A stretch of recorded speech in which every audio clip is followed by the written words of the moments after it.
This is the Lone Crater YouTube. We hope this video helps. You start by verifying credentials and device readiness. Enter your account and API key now, enable 2FA, and check quota limits so you won't be blocked. Connect over wired or 5 GHz Wi-Fi for consistent throughput. Latency under 50 ms matters. Install the Tomorrow Net client, allow background sync, and grant microphone and camera access. These let features run continuously. Once done, open the dashboard, sign in, and proceed to onboard a test project. This avoids surprises later. You now build the processing flow that converts raw inputs into useful outputs. Start by mapping sources, sensors, API feeds, or CSV imports and tag each stream.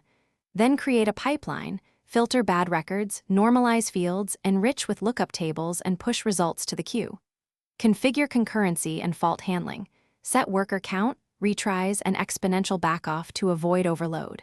Make sure to run a small sample. Watching logs in real time reveals bottlenecks before scaling up.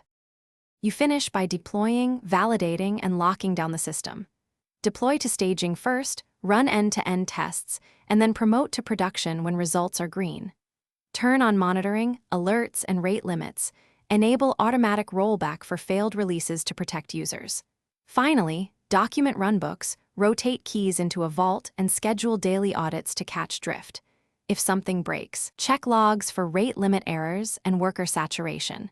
Restart the affected worker group, and then replay failed messages from the queue. Thanks for watching.